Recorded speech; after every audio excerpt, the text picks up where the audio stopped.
दोस्तों, ये खूबसूरत घर है शशि कपूर जी का। शशि कपूर जी का खूबसूरत घर मुंबई में जुहू इलाके में स्थित है। उनके घर का नाम है पृथ्वी हाउस। यह 26 जानकी कुटीर में स्थित है। शशि कपूर जी के घर में आज भी उनका परिवार रहता है। आज हम उनके घर के बारे में और उनकी जिंदगी से जुड़ी हुई सच्ची अनसुनी कहानी बताएंगे, तो बने रहिए वीडियो के लास्ट तक। नमस्कार दोस्तों, आपका स्वागत है माय मेमोरी में, जहां हर दिन हम लाते हैं आपके लिए बॉलीवुड की सुनहरी यादें और दास्तानें। आज की कहानी है एक ऐसे अभिनेता की जिनकी मुस्कान ने लाखों दिलों को जीता, जिनकी आंखों में शराफत और आवाज में गहराई थी। जी हां, हम बात कर रहे हैं शशि कपूर की। तो चलिए जानते हैं इस चमकते सितारे की कहानी, उनके संघर्ष, सफलता और सफर की जुबानी। शशि कपूर का जन्म 18 मार्च 1938 को कलकत्ता, अब कोलकाता में हुआ था। उनका असली नाम था बलबीर राज कपूर। वे मशहूर थिएटर और फिल्म एक्टर पृथ्वीराज कपूर के सबसे छोटे बेटे थे और राज कपूर व शम्मी कपूर के छोटे भाई। शशि जी की परवरिश एक कलाकार परिवार में हुई, जहां रंगमंच और कला सांसों में बसी थी। उन्होंने अपनी प्रारंभिक शिक्षा Don Bosco high school, Mumbai से प्राप्त की। शशि कपूर बचपन से ही रंगमंच की दुनिया से जुड़ गए थे और पिता पृथ्वीराज कपूर के पृथ्वी थिएटर में छोटे मोटे रोल करने लगे। उन्होंने मात्र 4 साल की उम्र में रंगमंच पर कदम रख दिया था और 1944 की फिल्म आग में बतौर चाइल्ड आर्टिस्ट अपना करियर शुरू किया। उस समय उन्हें शशि राज नाम से जाना गया। 1961 में शशि कपूर ने फिल्म धर्मपुत्र से बतौर लीड एक्टर हिंदी सिनेमा में प्रवेश किया, लेकिन शुरुआती दौर में उन्हें खास सफलता नहीं मिली। 1960 के दशक में उन्होंने कई फ्लॉप फिल्मों का सामना किया, पर कभी हार नहीं मानी। उन्होंने पैरेलल सिनेमा और कमर्शियल फिल्मों के बीच संतुलन बनाकर अभिनय किया। धीरे धीरे उनकी मुस्कान, सौम्य व्यक्तित्व और शालीन अभिनय ने दर्शकों का दिल जीत लिया। 1965 की जब जब फूल खिले ने उन्हें स्टारडम दिलाया। शशि कपूर ने राजेश खन्ना और अमिताभ बच्चन जैसे सितारों के साथ कई यादगार फिल्में की। खासकर दीवार, त्रिशूल, कभी कभी और सिलसिला जैसी फिल्मों में उनका किरदार दर्शकों के दिल में बस गया।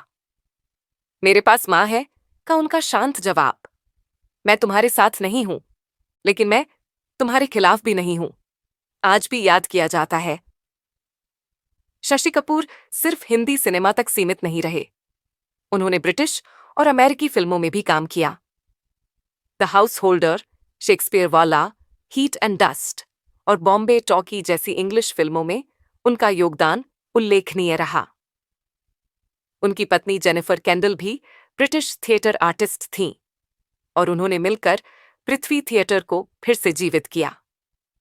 शशि कपूर एक सफल निर्माता भी बने। उन्होंने जुनून, कलयुग, 33 चौरंगी लेन, विजेता और उत्सव जैसी कलात्मक फिल्में बनाई। वे ऐसे अभिनेता थे जिन्होंने कला और व्यवसाय दोनों का संतुलन साधा। 1984 में उन्होंने film fair lifetime achievement award जीता और 1911 में उन्हें भारत सरकार ने पद्म भूषण से सम्मानित किया। शशि कपूर का निजी जीवन बेहद भावनात्मक रहा। उन्होंने थिएटर के दिनों में जेनिफर केंडल से प्रेम विवाह किया। जेनिफर उनके जीवन की प्रेरणा थीं, लेकिन 1984 में कैंसर के चलते उनकी मृत्यु ने शशि कपूर को तोड़कर रख दिया। जेनिफर की मौत के बाद वे धीरे धीरे अभिनय से दूर होते चले गए और अपनी दुनिया में सिमट गए। इस त्रासदी का असर उनके स्वास्थ्य पर भी पड़ा। उनके 3 बच्चे हैं, कर्ण कपूर, कुणाल कपूर और संजना कपूर, जो आज भी थिएटर और कला जगत से जुड़े हुए हैं। शशि कपूर अपनी पत्नी की याद में प्रमुख पृथ्वी थिएटर के पुनर्निर्माण में लगे रहे, जहां आज भी नई पीढ़ी के कलाकार रंगमंच की सेवा कर रहे हैं। शशि कपूर ने अपने करियर में लगभग 150 से ज्यादा फिल्मों में काम किया और वे उन गिने चुने सितारों में से थे जो मुख्य धारा और कला सिनेमा दोनों में सफल रहे। उन्होंने अमिताभ बच्चन के साथ एक बेहतरीन जोड़ी बनाई और एक से बढ़कर एक सुपरहिट फिल्में दी। मेरे प्यारे दोस्तों, शशि कपूर जी की आपकी पसंदीदा फिल्में कौन कौन सी है? कमेंट में उनके नाम बताना ना भूले। 2015 में उन्हें दादा साहेब फाल्के पुरस्कार से सम्मानित किया गया। 4 दिसंबर 2017 को मुंबई के कोकिलाबेन अस्पताल में शशि कपूर का निधन हो गया। जाने से हिंदी सिनेमा एक सौम्य, शालीन और संजीदा अभिनेता से वंचित हो गया। लेकिन आज भी उनकी मुस्कुराहट, संवाद अदायगी और अभिनय की गहराई दर्शकों के दिल में जिंदा है। शशि कपूर एक ऐसे सितारे थे जिन्होंने बॉलीवुड को सिर्फ रोशनी ही नहीं दी, बल्कि उसे गरिमा और गंभीरता भी सिखाई। शशि कपूर ने अभिनेता के रूप में सिने करियर की शुरुआत 1961 में यश चोपड़ा की फिल्म धर्मपुत्र से की। यह फिल्म आजादी के पहले की दशा पर आचार्य चतुर्सेन शास्त्री के इसी नाम से बने उपन्यास पर आधारित थी। 1960 में शशि कपूर ने अपनी चॉकलेटी इमेज के कारण अनेक रोमांटिक फिल्मों में काम किया, लेकिन उनकी ज्यादातर फिल्में फ्लॉप रहीं। और शशि कपूर उस दौर के नायकों दिलीप कुमार, देव आनंद, राज कपूर, राजेंद्र कुमार और मनोज कुमार के बीच अपना महत्वपूर्ण स्थान नहीं बना सके। 70 के दशक में शशि कपूर के पास 150 फिल्मों के अनुबंध थे। वह एक दिन में 3 या 4 फिल्मों की शूटिंग में पहुंच जाते थे। ये देख उनके बड़े भैया राज कपूर उन्हें टैक्सी बुलाने लगे थे कि जब बुलाओ तब आ जाती है और इसका मीटर हमेशा डाउन रहता है। ऐसी तल्ख टिप्पणी का एक कारण यह भी था कि शशि राज कपूर की फिल्म सत्यम शिवम सुंदरम तक के लिए समय नहीं निकाल पा रहे थे। शशि की व्यस्तता पर फिल्मकार मृणाल सेन की एक टिप्पणी थी कि शशि एक फिल्म में तौलिया लपेटकर बाथरूम में प्रवेश करते हैं और दूसरी फिल्म में पैंट के बटन लगाते बाहर निकलते हैं। आखिर यह आर्टिस्ट का कैसा रूप है? 1970 के दशक में ही जरूरत से ज्यादा फिल्मों में काम करने के कारण शशि ने अभिनय की गुणवत्ता खो दी। कई महत्वहीन फिल्में उन्होंने की जो उनकी फिल्मी करियर को कमजोर करती हैं। अपने होम प्रोडक्शन शेक्सपियर वाला के बैनर तले शशि कपूर ने अलग तरह का परचम फहराने की कोशिश की। देश के दिग्गज फिल्मकारों के सहयोग से उन्होंने श्याम बेनेगल से जूनून तथा कलयुग अपर्णा सेन से चौरंगी लेन, गोविंद निहलानी से विजेता तथा गिरीश कर्नाड से उत्सव निर्देशित कराकर अलग प्रकार का सिनेमा रचने की कोशिश में करोड़ों रुपए कनवाए। लेकिन ये फिल्में आज भी मील का पत्थर मानी जाती हैं। 1991 में अपने मित्र अमिताभ बच्चन को लेकर उन्होंने अपनी महत्वाकांक्षी फिल्म अजूबा का निर्माण और निर्देशन किया, लेकिन कमजोर पटकथा के कारण में फिल्म टिकट खिड़की पर नाकामयाब साबित हुई। हालांकि यह फिल्म बच्चों के बीच काफी लोकप्रिय हुई। शशि कपूर ने सबसे ज्यादा 12 फिल्मों में शर्मिला टैगोर के साथ और 6 फिल्मों में जीनत अमान के साथ काम किया है। दोस्तों, शशि कपूर जी के कितने भाई थे और उनके नाम क्या क्या थे? क्या आप जानते हैं? अगर जानते हैं तो कमेंट में उनके भाइयों के नाम जरूर बताएं।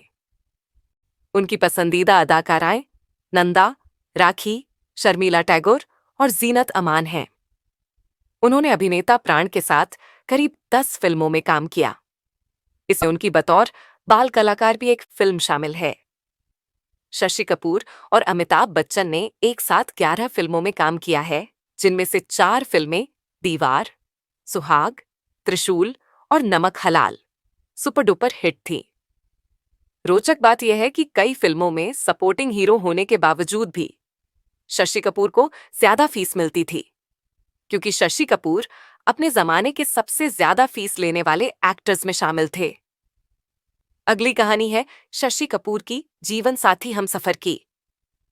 त्रिशूल फिल्म का एक गाना है, मोहब्बत बड़े काम की चीज है, जिसमें शशि कपूर अपने शोक और चुलबुले अंदाज में माशूका हेमा मालिनी के साथ बार बार ये दोहरा रहे हैं कि मोहब्बत बड़े काम की चीज है। ये शशि कपूर के लिए केवल एक फिल्म के गाने के बोल भर नहीं थे, क्योंकि उनका पूरा जीवन ही प्रेम से सजा संवरा था। लेकिन इसे आज भी बॉलीवुड की सबसे बेमिसाल लव स्टोरी मानने में शायद ही किसी को कोई मुश्किल होगी। ये लव स्टोरी शुरू हुई थी 1956 में और उसके बाद शशि कपूर अपने पूरे जीवन भर इस मोहब्बत से बाहर नहीं निकल पाए थे। वैसे इसकी शुरुआत बेहद दिलचस्प अंदाज में हुई थी। जेनिफर की छोटी बहन और ब्रिटिश रंगमंच की जानी मानी अदाकारा फेलिसिटी कैंडल ने अपनी पुस्तक फाइट कार्गो में लिखा है, जेनिफर अपने दोस्त वैंडी के साथ नाटक दीवार देखने रॉयल ओपेरा हाउस गई थी। नाटक शुरू होने से पहले उन्होंने दर्शकों का अंदाजा लगाने के लिए पर्दे से झांका और उनकी नजर चौथी कतार में बैठी एक लड़की पर गई। काली लिबास और सफेद पोल्का डॉट्स पहने वो लड़की खूबसूरत थी और अपनी सहेली के साथ हंस रही थी। शशि के मुताबिक वे उसे देखते ही दिलो जान से उस पर फिदा हो गए थे। लेकिन तब पृथ्वी थिएटर में काम करने वाले शशि कपूर की कोई बड़ी पहचान नहीं थी। उनकी उम्र महज 18 साल थी। दूसरी तरफ जेनिफर अपने पिता जेफरी कैंडल के थिएटर समूह की लीड अभिनेत्री थीं। थिएटर के चलते दोनों के पिता भी आपस में एक दूसरे को पहचानते थे। कुछ दिनों के बाद एक दिन रॉयल ओपेरा हाउस में उन्होंने कहा कि मैं बंबई में रहती हूं और हम लोग मिल सकते हैं। इसके बाद शशि कपूर रोजाना ही जेनिफर से मिलने लगे। उन्होंने अपने इन मुलाकातों के बारे में लिखा है, रॉयल ओपेरा हाउस के पास एक ढाबा हुआ करता था, मथुरा डेयरी फार्म। हम लोग तब पूरी भाजी की प्लेट खाते थे। तब एक प्लेट 4 आने का मिलता था, साथ ही खाते थे। पत्नी जेनिफर कैंडल के साथ शशि कपूर। वैसे दिलचस्प ये ही, तब शशि कपूर बेहद शर्मीले हुआ करते थे। इतने शर्मीले कि जेनिफर उन्हें के समझने लगी थीं। जेनिफर जिस संस्कृति से आई थीं, वहां हाथ में हाथ लेकर बैठने को असहज माना जाता था। लेकिन दोनों के बीच प्यार परवान चढ़ता गया। इस प्यार के चलते ही शशि कपूर अपने होने वाले ससुर की थिएटर कंपनी से भी जुड़ गए थे। वो बेहद दुबले थे, लेकिन आंखें खूब बड़ी बड़ी, लंबी घनी पलकों का किनारा लगता कि और बहका रही हों। उनके चमकदार सफेद दांत और गालों पर पड़ते शरारती डिंपल के साथ वह महिलाओं और पुरुषों में किसी के भी दिल में अपना रास्ता बना लेते। बाद में राज कपूर ने उन दोनों को वापस भारत लाने की व्यवस्था की और 1958 में शशि कपूर और जेनिफर की शादी कपूर खानदान ने करा दी। हालांकि कपूर खानदान अपने लिए विदेशी बहू को लेकर बहुत सहज नहीं हो पाया था, पर शशि कपूर ने सबको मना लिया। श्यान बेनेगल, अपर्णा सेन, गोविंद निहलानी जैसे फिल्मकारों को मौका देने का काम भी शशि कपूर ने कर दिखाया था। इन सब कामों को कर भले शशि कपूर रहे थे, लेकिन इन सब के पीछे जेनिफर एक ताकत की तरह लगी हुई थीं। लेकिन शायद जेनिफर के पास बहुत समय नहीं था। 1982 में वो कैंसर की चपेट में आ गईं। शशि कपूर ने कोई कसर नहीं रखी। मुंबई से लेकर लंदन तक के डॉक्टरों से इलाज कराया, लेकिन 7 सितंबर 1984 को जेनिफर का निधन हो गया। इसके साथ ही शशि कपूर की दुनिया में एक ऐसा सूनापन आ गया जो कभी नहीं भरा। वे खाने और पीने की अपनी पुरानी खानदानी कमजोरी की चपेट में आ गए, क्योंकि 28 सालों तक जेनिफर की मोहब्बत में शशि कपूर बॉलीवुड के सबसे फिट स्टार बने रहे। वहीं उनके निधन के बाद उनका मोटापा बढ़ने लगा। उन्होंने फिर कभी अपना ध्यान नहीं रखा। दोस्तों, शशि कपूर का घर और उनकी जिंदगी से जुड़ी हुई अनजानी कहानी सुनकर आपको कैसा लगा, जरूर बताएं।